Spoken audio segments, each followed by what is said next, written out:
Selamat pagi semuanya, nama saya James Finley. Apa kabar Eyang Putri dan Eyang Kakul? Apa kabar Oma Opa? Apa kabar Bapak dan Ibu?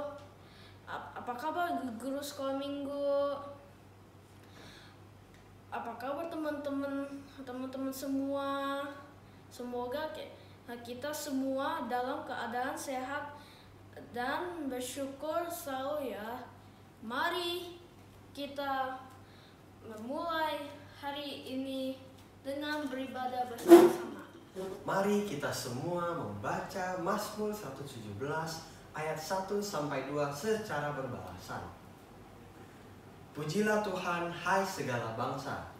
Megahkanlah Dia, hai segala suku bangsa. Sebab kasih-Nya hebat atas kita. Dan kesetiaan Tuhan untuk selama-lamanya. Haleluya.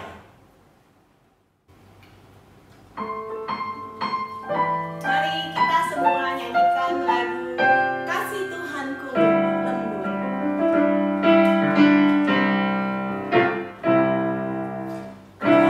Kasih Tuhanku lembut, padanya ku berteduh, dan ku dambakan penuh kasih besar.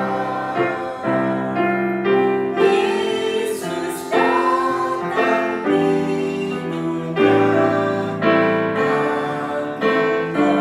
bersama manusia, bagiku pun nyatakan kasih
Ibu Bapa yang terkasih dalam Tuhan Yesus Kristus, mari kita berdoa untuk perenungan firman kita di pagi hari ini. Bapa dalam surga, sungguh kami mengucap syukur kepadamu karena Engkau senantiasa mengasihi kami. Bahkan di pagi hari ini kami bersyukur ketika kami boleh bangun dan kembali menikmati kebaikan Tuhan melalui hidup kami. Kami bersyukur ya Tuhan, dan untuk mengawali hari ini kami hendak membaca dan merenungkan firman Tuhan. Sehingga biarlah firman Tuhan sendiri yang boleh menuntun kami di dalam kami menjalani hari-hari kehidupan kami. Berkatilah kami yang penuh dengan kelemahan dan keterbatasan ini. Kiranya Roh-Mu yang kudus memampukan kami, supaya kami tidak hanya mengerti firman Tuhan, tetapi juga mampu menjadi pelaku firman di di dalam hidup keseharian kami. Dalam nama Tuhan Yesus Firman yang hidup, kami berdoa. Amin. Ibu Bapak yang terkasih dalam Tuhan Yesus Kristus, mari kita buka Alkitab kita dari 1 Yohanes pasal 4 ayat 16 sampai 21. 1 Yohanes pasal 4 ayat 16 sampai 21. Kita telah mengenal dan telah percaya akan kasih Allah kepada kita. Allah adalah kasih, dan barang siapa tetap berada di dalam kasih, ia tetap berada di dalam Allah dan Allah di dalam dia. Dalam hal inilah kasih Allah sempurna di dalam kita, yaitu kalau kita mempunyai keberanian percaya pada hari penghakiman. Karena sama seperti Dia, kita juga ada di dalam dunia ini. Di dalam kasih tidak ada ketakutan. Kasih yang sempurna melenyapkan ketakutan. Sebab ketakutan mengandung hukuman, dan barang siapa takut, ia tidak sempurna di dalam kasih. Kita mengasihi karena Allah lebih dahulu mengasihi kita. Jikalau seorang berkata, "Aku mengasihi Allah," dan ia membenci saudaranya, maka ia adalah pendusta. Karena barang siapa tidak mengasihi saudaranya yang dilihatnya, tidak mungkin mengasihi Allah yang tidak dilihatnya. Dan perintah ini kita terima dari Dia. Barang siapa mengasihi Allah, ia harus juga mengasihi saudaranya. Demikianlah firman Tuhan. Berbahagialah kita yang merefleksikan firman Tuhan, tetapi juga berbahagialah kita yang melakukan firman Tuhan dalam hidup kita hari lepas hari. Ibu Bapak yang terkasih dalam Tuhan Yesus Kristus, kasih mengalahkan ketakutan. Siapa di antara kita yang tidak pernah dalam hidupnya merasakan ketakutan atau tidak pernah punya rasa takut? Saya yakin tidak ada. Bahkan anak kecil saja mereka punya rasa takut, mereka punya ketakutan tersendiri. Anak kami misalnya, anak kami itu takut jika ia ditinggal sendirian di dalam kamarnya. Kenapa? Karena kalau dia sendirian, dia jadi tidak punya teman untuk bermain. Padahal dia sangat senang sekali jika dia diajak bermain, ada lawan mainnya. Gitu. Tidak perlu ada mainan yang bagus, tidak perlu ada mainan yang rumit, gitu ya, atau mainan yang masa kini. Yang penting ada seseorang yang aktif menanggapi segala tingkah dan ocehannya, itu saja dia sudah senang. Itu sudah membuat dia nyaman. Semakin bertambah usia, ketakutan kita tentu semakin banyak. Tidak sama seperti ketakutan anak kecil. Dan tentu saja berganti sebab. Bisa jadi ya, anak kami nanti ketika beranjak remaja, sudah malah kebalikannya. Sudah tidak senang lagi ketika ditemani bermain dan diawasi setiap waktu gitu ya. Eden main apa? Oh sini papa temenin, sini mama temenin. Padahal dia sudah remaja. Yang ada dia malah risih dan tidak suka. Malah mungkin lebih suka ditinggal dia. Seperti kebanyakan anak remaja lain. Anak-anak usia sekolah sekarang ini yang saya dengar dari berita, mereka takut bagaimana menghadapi pembelajaran jarak jauh yang saat ini mereka lakukan. Banyak sekali tugas yang harus mereka kerjakan, tetapi banyak juga materi yang mereka tidak mengerti. Kenapa? Karena dalam pembelajaran jarak jauh kurang dapat dijelaskan dengan baik oleh guru mereka. Dulunya takut atau khawatir ke sekolah, sekarang kebalikannya. Justru malah takut kalau cuma di rumah saja karena nggak ngerti ya belajarnya seperti apa. Lalu ada banyak juga orang tua yang sangat mengekang anak-anak mereka. Kenapa? Karena takutlah salah bergaul, takut salah belajar, takut salah dalam mengambil keputusan yang menghancurkan hidup dan masa depan mereka. Ada banyak juga orang yang membiarkan hubungan keluarga dan membiarkan dirinya tenggelam dalam pekerjaan atau dalam usahanya dengan dalih, aduh kalau saya nggak bekerja keras, kalau saya tidak berusaha keras, tidak memberikan waktu ke sana, maka bisa jadi saya tidak mendapat uang, sehingga kebutuhan saya dan keluarga saya tidak akan tercukupi. Apalagi di masa yang akan datang mungkin inflasinya akan sangat besar sehingga harus cari uang banyak-banyak dari sekarang. Ada banyak orang juga sangat posesif terhadap pasangannya. Takut ya pasangannya itu lirik-lirik atau juga dilirik, menggoda atau mungkin digoda oleh orang lain dan kemudian meninggalkan dirinya. Setiap manusia punya ketakutan. Setiap manusia takut gagal di dalam kehidupannya. Setiap manusia juga dalam relasi dengan orang lain takut ditolak dan tidak diterima oleh orang lain. Setiap manusia takut tersakiti dan tidak dihargai oleh orang lain. Ibu Bapak yang terkasih dalam Tuhan Yesus Kristus, firman Tuhan yang kita baca di pagi hari ini kembali mengingatkan kita bahwa Allah begitu mengasihi kita. Di dalam ayat 16 ya, dikatakan bahwa Allah adalah kasih. Allah adalah kasih, sehingga hakikat Allah adalah kasih. Kalau Allah adalah kasih, maka apapun yang Allah firmankan, apapun yang Allah lakukan, apapun yang Allah perbuat, semuanya adalah tentang kasih. Lihatlah bagaimana Allah mencipta dunia ini dengan begitu sempurnanya. Kenapa? Karena Dia mencipta dunia ini dengan penuh kasih. Sepanjang kehidupan juga Allah memelihara dunia ini dengan kasih-Nya yang teramat besar.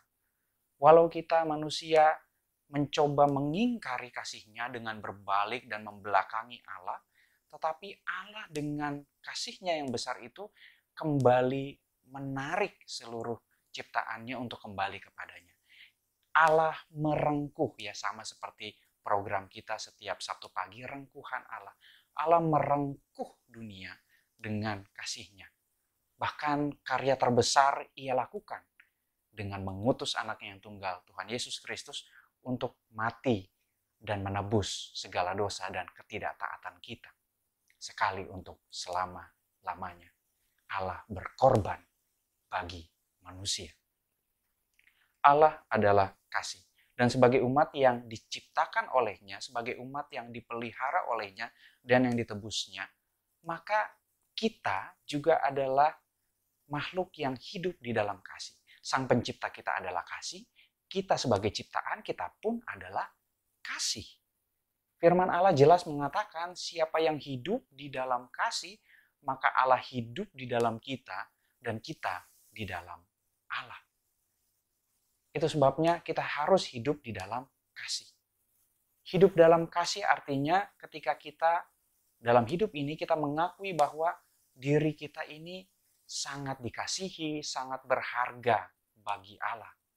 Bahwa hidup kita ini sepenuhnya dipelihara dan diberkati oleh Allah. Bahkan dalam pergumulan, dalam permasalahan terberat sekalipun dalam hidup kita, Allah yang Maha Kasih itu, Allah yang Maha Murah dalam kebaikan itu, senantiasa hadir di dalam kehidupan kita, di dalam kehidupan dunia. Saat ini sudah mulai masuk musim hujan ya. Beberapa hari lalu di daerah rumah kami, hujannya cukup deras. Nah, kalau hujan, Ibu Bapak dan Saudara-saudara, maka air yang turun dari atas itu, ia tidak pernah memilih rumah mana atau tanah mana yang akan ia sirami. Pokoknya ya turun-turun aja. Semuanya kena di daerah situ. Nah, demikian pula dengan kasih Allah yang tercurah. Makanya kan selalu dibilang kasih Allah itu tercurah. Sama seperti hujan. Kasih Allah tercurah membasahi kehidupan kita. Benar bahwa kita tidak akan pernah tahu apa yang akan terjadi di masa depan nanti. Kita hanya bisa memprediksi, kita hanya bisa buat hitung-hitungan, ya, hitung-hitungan manusia. Kita memprediksi masa depan itu seperti apa. Tapi mari kita lihat sepanjang kehidupan kita ke belakang. Tuhan senantiasa beserta. Ia yang senantiasa beserta kita di masa lalu sepanjang hidup kita. Ia juga menyertai kita saat ini dan juga bahkan di masa yang akan datang ia tetap beserta. Tuhan tetap menggenggam dan tidak akan pernah melepaskan tangan kita. Bukankah hidup kita ini memang dipenuhi kasih, dipenuhi kebaikan Tuhan? Ya, kita dipenuhi dan dibanjiri oleh kasih Allah yang tidak akan pernah habis itu. Dan dengan demikian, mari kita menjalani kehidupan yang sesuai dengan kehendak Allah. Hidup yang sesuai dengan kehendak Allah itu bukanlah kita sedang, tanda kutip, menyuap Allah supaya Allah itu senang dan ia kemudian memenuhi kehidupan kita dengan segala kebaikannya, segala berkatnya. Tetapi ketika kita hidup dalam kehendak Allah, melakukan kehendak Allah, itu karena hidup kita sudah dipenuhi kasih dan kebaikannya. Oleh karena itu, janganlah kita takut. Melangkahlah dalam hidup kita dengan kasih dan tidak takut atau tidak khawatir terhadap hal apapun di dalam kehidupan kita. Demikian juga di dalam relasi kita dengan orang lain. Kita mengasihi orang lain bukan karena keinginan kita untuk, oh saya mau sayang dia, saya mau mengasihi dia. Atau bukan karena pertimbangan kita menimbang-nimbang baik atau buruk ya kalau saya mengasihi dia, untung atau rugi ya kalau saya berkawan dengan dia. Tidak seperti itu. Tetapi kita mengasihi orang lain karena kasih Allah yang membanjiri kita itu. Kasih Allah itu membanjiri kita sehingga meluap keluar, dan kasih Allah itu mengalir juga pada orang-orang di sekitar kita. Ketika kita menimbang-nimbang hubungan kita dengan orang lain, maka yang muncul apa? Kekhawatiran. Yang muncul adalah ketakutan.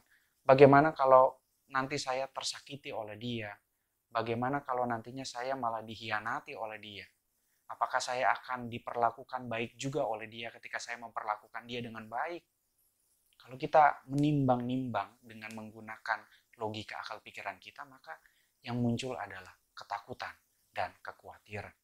Oleh karena itu kita mulai membangun tembok-tembok yang tinggi. Kenapa? Karena kita takut. Kita malah membangun sekat-sekat antara kita dengan orang lain. Kita memupuk yang namanya prasangka dan bahkan kebencian kepada orang lain. Ingatlah, kita mengasihi orang lain, kita mengasihi sesama karena kasih Allah yang terlebih dahulu menghujani hidup kita. Bapak, saudara-saudara yang dikasihi Tuhan, kiranya Roh Kudus menolong kita untuk kita semakin mengenal Allah, untuk kita semakin bersandar pada kasih Allah. Supaya hidup kita ini makin menyerupai Kristus itu. Mari kita bertumbuh dalam keyakinan, dalam iman yang menghalau ketakutan. Semata-mata karena kita yakin bahwa hidup kita sungguh dikasihi oleh Allah. Sehingga ketika kita menyadari kasih Allah yang begitu besar dalam hidup kita itu, kita juga mampu untuk membangun hubungan yang baik dengan tidak hanya dengan Allah, tetapi juga dengan sesama kita. Kasih Allah membebaskan kita dari segala ketakutan. Hiduplah dalam kasih, karena Allah adalah kasih dan kita dikasihi olehnya. Amin. Sebagai respon kita terhadap firman Tuhan, mari kita nyanyikan Agunglah Kasih Allahku.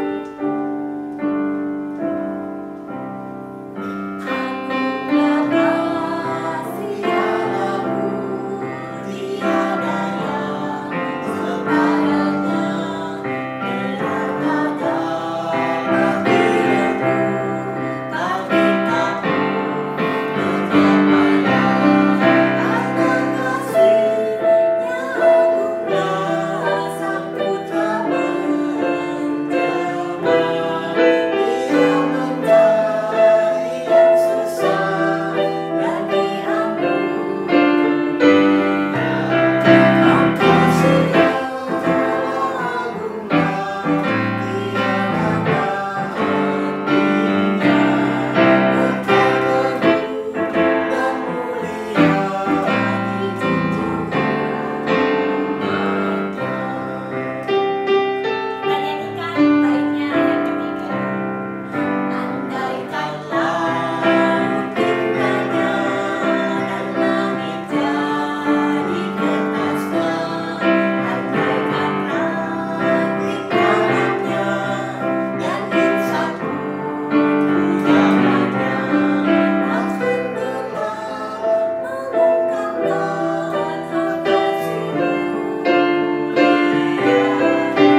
Bapa yang terkasih dalam Tuhan Yesus Kristus, mengakhiri persekutuan kita di pagi hari ini, mari kita berdoa. Kami bersyukur ketika di pagi hari ini kami kembali memuji Tuhan. Kami kembali merenungkan akan kasih dan kebaikan Tuhan dalam kehidupan kami. Tuhan mengajar kami supaya kami memiliki hidup yang yakin. Ketika kami melangkah dalam hidup kami tidak takut. Bahkan ya Tuhan, kami berani di dalam membangun hubungan juga dengan sesama kami di dalam kasih.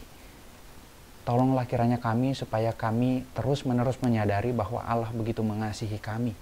Bahwa Engkau senantiasa mencurahkan kepada kami kasih yang luar biasa. Kasih yang tidak akan pernah habis, dan kasih itu meluap bagi orang-orang yang ada di sekitar kami. Tolong kiranya kami ya Tuhan.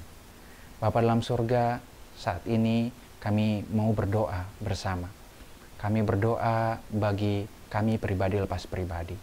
Segala pergumulan kami naikkan kepadamu ya Tuhan.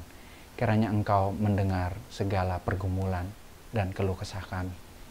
Kami berdoa bagi kami yang sedang sakit. Kiranya Tuhan mau menolong kami, memberikan kepada kami kekuatan kesabaran ketika kami menjalani perawatan dan pemulihan. Tuhan kiranya berkati segala obat-obatan yang kami konsumsi, segala perawatan yang kami ambil, biarlah itu menjadi alat Tuhan, perpanjangan kasih Tuhan yang memulihkan dan menyembuhkan kami. Bapa dalam surga, saat ini kami juga berdoa bagi kami yang berduka karena kami kehilangan orang-orang yang kami kasihi. Kiranya Tuhan menolong dan menguatkan kami supaya kami tetap berpengharapan dalam duka cita yang kami alami. Kami menyadari bahwa Tuhan senantiasa beserta dengan kami dan Tuhan memiliki rencana yang baik bagi kami. Bapa dalam surga, saat ini kami juga berdoa bagi kami yang kehilangan harapan. Kiranya Tuhan memberkati kami. Tuhan ajarkan kami untuk tetap beriman dan percaya kepadamu. Kiranya Tuhan mau menolong kami supaya kami tetap melihat bahwa masa depan kami ada dalam tangan Tuhan. Bahwa Tuhan menuntun kami saat ini dalam segala kesulitan dan pergumulan hidup kami. Dan Tuhan juga akan menuntun kami di masa yang akan datang. Kami menyerahkan hidup kami, mereka yang kehilangan harapan, ke dalam tangan kasih Tuhan. Bapa dalam surga, saat ini kami juga mau berdoa bagi bangsa Indonesia. Ya Tuhan, kami berdoa bagi pemerintah kami. Kiranya Tuhan memberkati mereka. Kami bersyukur atas keberadaan mereka. Kiranya Tuhan sendiri yang mau memberkati mereka. Segala apa yang mereka lakukan, segala apa yang mereka putuskan bagi kebaikan bangsa ini, kiranya itu juga boleh melalui pertimbangan yang baik. Dan mereka juga mengikut sertakan Tuhan di dalam setiap keputusan mereka, mengingat Tuhan. Mereka mengingat bahwa tugas yang mereka ambil, tugas yang mereka jalankan ini merupakan suatu amanat dari Tuhan untuk mereka lakukan dengan baik, sebaik mungkin bagi kepentingan bangsa ini. Kami juga berdoa ya Tuhan bagi gereja-gereja Tuhan di seluruh dunia. Kiranya Tuhan berkati di masa pandemi ini, biarlah gereja-gereja Tuhan tetap melakukan persekutuan, pelayanan, dan kesaksian mereka dengan baik. Kami berdoa biarlah gereja-gereja semakin kreatif di dalam pelayanan dan kesaksian mereka. Walaupun mungkin banyak dari gereja belum dapat melakukan ibadah di tempat, di gedung gereja, tapi kami yakin dan percaya Tuhan juga bekerja dalam persekutuan online dan segala hal yang mereka lakukan secara kreatif. Terima kasih Bapa dalam surga, ada banyak hal yang menjadi pergumulan kami, tapi kami mau menyerahkan itu semua dalam tangan cinta kasih Tuhan karena kami yakin dan percaya Tuhan mengetahui kedalaman hati kami. Terima kasih Bapa, ketika kami hendak melangkahkan kaki kami di hari ini, kiranya Tuhan juga boleh menyertai kami, kiranya Tuhan boleh memberkati kami, dan kiranya kasih Tuhan senantiasa tercurah di dalam kehidupan kami. Dalam nama Tuhan Yesus Kristus kami berdoa dan mengucap syukur. Tuhan memberkati kita.